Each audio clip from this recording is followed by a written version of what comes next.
कभी भी हमें गिरफ्तार कर लिया जाता है, कभी भी हमें रासुका के अंतर्गत कार्यवाही की जा सकती है। उसके बावजूद हम आपको जागरूक करते हैं, अपने जान अपने परिवार को खतरे में डालते हुए। और मैं आशा करता हूं कि आज नहीं तो कल देश की जनता ये जरूर समझेगी कि आप लोगों ने कितनी बड़ी गलती 2014 उसके बाद 2019 में की है।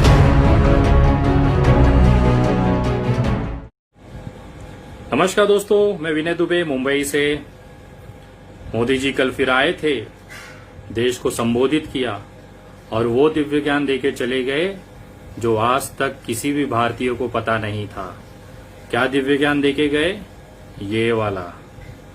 हम उस मौसम में भी प्रवेश कर रहे हैं जहां सर्दी, जुकाम, खांसी, बुखार, ये सारे न जाने क्या क्या होता है। धन्यवाद मोदी जी, हमें तो पता ही नहीं था जुलाई में बारिश होती है और बारिश के बाद सर्दियां चालू हो जाएंगी और इसी बीच में त्योहार भी आता है। हमें तो कल आपने बताया तब जाके पता चला और मुझे पूरी तरह से विश्वास है देश के 135 करोड़ 130 करोड़ आबादी को भी कल ही पता चला कि जुलाई में बारिशें होती हैं, उसके बाद सर्दियां शुरू होती हैं। आप लोग जिस तरह से देश चला रहे हैं और हर दिन एक नया नया मनोरंजन देश के सामने प्रस्तुत हो रहा है। भले टिकटॉक बैन हो गया है तो क्या हुआ, मोदी जी अभी भी हैं अपनी मन की बात कहने के लिए, तो कोई दिक्कत नहीं है।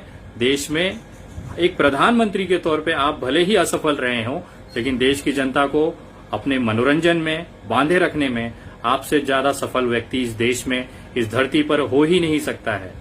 एक खुशखबरी आज मैं आप लोगों को देना चाहता हूं, खास तौर पर के भारतीय जनता पार्टी के और उनके जो सोशल मीडिया के जो अंध भक्त हैं, उनके लिए तो इतनी बड़ी खुशखबरी है कि बेचारे आज पूरी रात वो सो नहीं पाएंगे खुशी के मारे। जिस बाबा रामदेव को ये अपने कंधों पे बिठा के पूरे विश्व का, ब्रह्मांड का चक्कर के दौरे पे ये अपना विजय जल्लोष मना रहे थे कि बाबा जी ने कोरोना की दवाई बना ली है, आज उसी बाबा जी ने अपना खड़ाऊ निकाल के, अपना जूता निकाल के इन्हीं अंध भक्तों के मुंह पे दे मारा है। और इतना खकारी मार के इन्होंने, बाबा रामदेव ने इन अंध भक्तों के मुंह पे थूका है कि उसकी कोई कल्पना नहीं की जा सकती है। जिसे ये कोरोना की दवाई समझ के इतना गौरवान्वित महसूस हो रहे थे, बाबा की जय जयकार लगाए पड़े थे, वो तो साला इम्यूनिटी बूस्टर करके निकला। और ये बाबा रामदेव खुद इसका आज आके उन्होंने पलटी मारी है कि हमने कोई कोरोना की दवाई नहीं बनाई। बेचारे इनको कोई हक नहीं है अंध भक्तों को इस तरह से गालियां खिलाने का। ये इतनी मेहनत से आपका प्रचार प्रसार करते हैं और आप ही आके इनके मुंह पे जूता मार के चले जाते हैं। और उसके बाद अंध भक्तों को हम जैसे जो लोग बैठे हैं वो तबीयत से लेते हैं। देखो बाबा रामदेव क्या हालत करके गए। दवाई के अंदर तो ये हमने कहा ही नहीं कि ये हम कोरोना को जो है कंट्रोल करते हैं, क्योर करते हैं। हमने कहा कि हमने ये दवाइयां बनाई थी, वो क्लिनिकल रिसर्च के अंदर ये दवाइयां दे दी, दवाई देने से कोरोना के रोगी ठीक हो गए। एक झूठ को छुपाने के लिए बालकृष्ण ने दूसरा झूठ बोल दिया। जरा सुनिए 23 जून को स्वामी रामदेव ने क्या कहा था। कोरोना की पहली नकली इंसान हमेशा नकली ही होता है, चाहे वो किसी भी वेशभूषा में हो। आपने कल भी देश को बेवकूफ बनाया था, आज भी आप बेवकूफ बना रहे हैं और आने वाले कितने ही भविष्य तक आप देश को बेवकूफ बनाएंगे। फर्जी दवाइयां, फर्जी सामान निकाल के आप देश की जनता को आयुर्वेद और धर्म के नाम पे लूटते आए हैं। बाबा रामदेव जी, आपकी हकीकत अब देश के सामने है कि आपने कोरोना की दवाई बनाई ही नहीं है। और इसको देखते हुए कितने ही अंध भक्त अपने मुंह पे गिर गए, बेचारे वो हम लोगों को कैसे झेल पाएंगे। हम लोग तो तबीयत से लेने वाले हैं। अब तो उनकी हालत सोशल मीडिया पे देखने लायक होगी।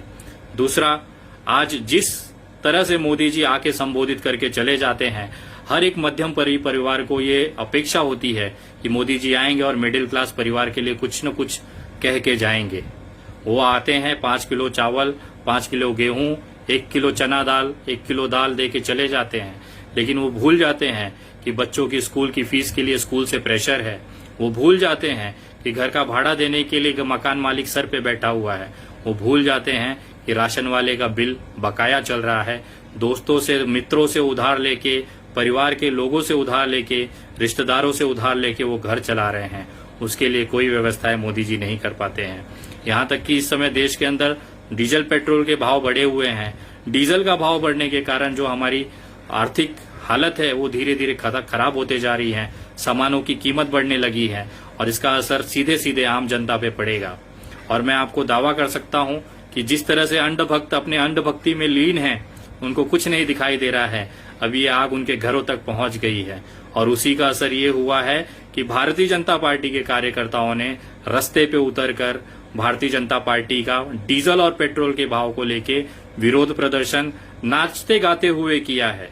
ये एक तरह से उनकी आंखें खुली हैं कि वो अभी तक 2014 और 2019 में उन्होंने क्या गलती की है, देश के साथ इतना बड़ी उन्होंने धोखा दिया है जिसकी सजा भुगत रहे हैं, आज उनका परिवार भी भुगत रहा है।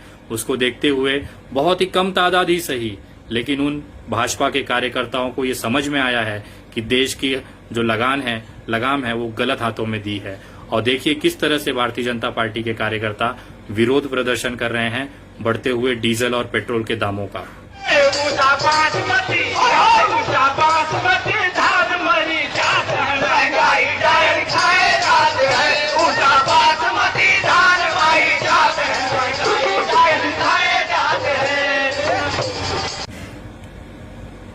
काश यही हालत अब धीरे धीरे जैसे महंगाई और डीजल पेट्रोल के दाम बढ़ेंगे, आने वाले समय में रस्ते रस्ते इस तरह के लोग निकल के विरोध प्रदर्शन करेंगे।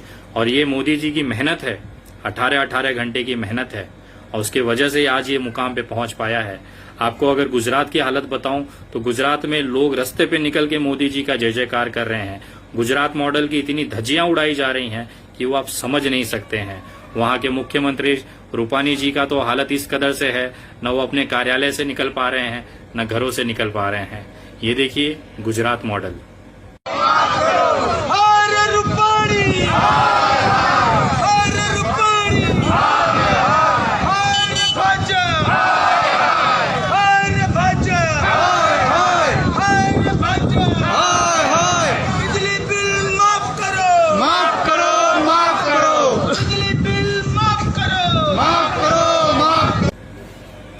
अभी तो ये शुरुआत है, आगे आगे देखिए ये जो महंगाई की जो मार है, बिजली बिल की मार है, आर्थिक तंगी की जो हालत है, ये हर घर तक पहुंचेगा। हर भारतीयों को इसका एहसास होगा कि उन्होंने 2014 और 2019 में कितनी बड़ी गलती की है। हम जैसे जो सामाजिक कार्यकर्ता हैं वो आप लोगों को जागरूक करते रहेंगे। हमने बार बार आपको चेताया, लेकिन आप अपने भक्ति में लीन थे। अब आपकी आंखें खुलेंगी और हम लोग बैठ के आपका विरोध प्रदर्शन देखेंगे कि जब आपके घरों में आग लगी है तब जाके आपकी आंखें खुली हैं। हम यही नहीं चाहते थे कि आप लोगों तक ये बात पहुंचे। ये जो दुख की पल है, ये जो गरीबी के पल हैं, ये जो आर्थिक बोझ है, आप लोगों के घरों तक न पहुंचे, इसके लिए हम जो सामाजिक कार्यकर्ता हैं अपनी जान जोखिम में रखते। कभी भी हमें गिरफ्तार कर लिया जाता है, कभी भी हमें रासुका के अंतर्गत कार्यवाही की जा सकती है, उसके बावजूद हम आपको जागरूक करते हैं अपने जान अपने परिवार को खतरे में डालते हुए। और मैं आशा करता हूं कि आज नहीं तो कल देश की जनता ये जरूर समझेगी कि आप लोगों ने कितनी बड़ी गलती 2014 उसके बाद 2019 में की है। अभी भी समय है, चेत जाइए, देश को बर्बाद होने से बचा सकते हैं, लेकिन उसके लिए आम जनता का सहयोग की जरूरत है। मैं आप लोगों को धन्यवाद करना चाहता हूं जिन्होंने सहयोग राशि भेज के उन गरीब दिवंगत परिवार के लोगों को राशन और भोजन उपलब्ध कराने में हमें मदद की है।